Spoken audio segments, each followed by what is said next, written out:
Hey there. Psychology, project number 2, the character brain. So, we're calling this character brain project, and this is the page that you'll find the information on. Um, I've included a link, or at least you can copy and paste this URL into your and to get the Google Doc version, or you can download it here. And then there are examples of the project completed because I'm not sure that the explanation will fully help you understand, but I'll try to work through that and I'll show you um, that example here in a second. I'll drag it over and show it to you of what we're looking for. So, what you're going to do is you're going to pick a character, living or dead, real or fictional, from TV, movies, books. What else could they come from? Video game, maybe even? Okay. And draw a side view of your character's brain, similar to the ones below. And I'll show you those in a minute on poster paper or computer paper. You can use this link here, a 3D brain, for help um, in like what that looks like. If you click on the link, it takes me to Brain Facts and it gives you an example of just information about brains and different parts. This is the pawns and all the different things for the brain. So that's a super cool page. You can get lost for days in that one. So when you make sure the character you choose is obvious from your drawing. Um, and again, let's look at project examples right now so you can see what I'm talking about. So this is somebody did Dr. House, MD, SpongeBob, Ariel, Dory, Sawyer from Lost. Can't even read these ones. Rachel Green um, from Friends, right? And then there's some more in here. And this one they did SpongeBob, but see they included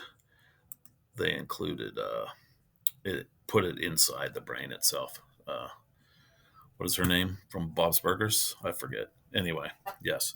So those are examples. So let's go back to the project. Um, you're going to color code the parts of the brain listed and include a key for each of the name for with the name of each part. So that's on your picture.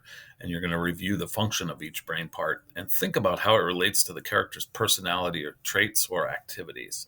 So for example, if my character was Michael Scott from The Office, I might connect his amygdala to his fear or hate of Toby. So you can do a little research.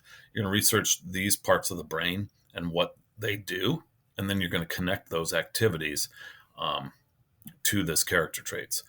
And then finally, to turn it in, upload a picture of your poster. Or, I mean, if you figure out how to do it all online, that's fantastic too, on a Google Doc.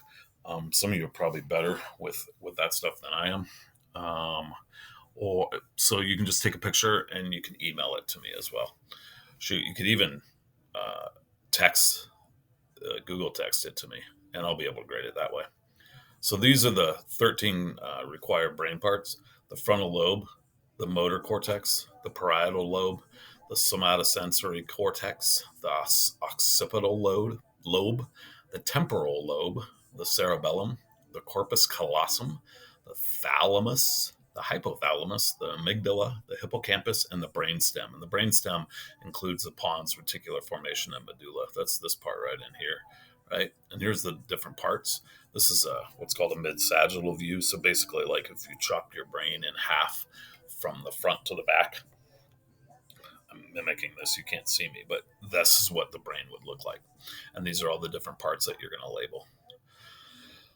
So there's extra ones on here too. So, um, yeah. So have some fun with this. Pick somebody you're well aware of, knowledgeable of, and then of course reach out if you have questions.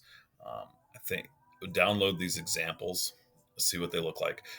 That means that you can't do SpongeBob, Dory, Ariel, House, Rachel Green from Friends, or that girl's name is from Bob's Burgers, or these other two. So you got to do something different than those ones.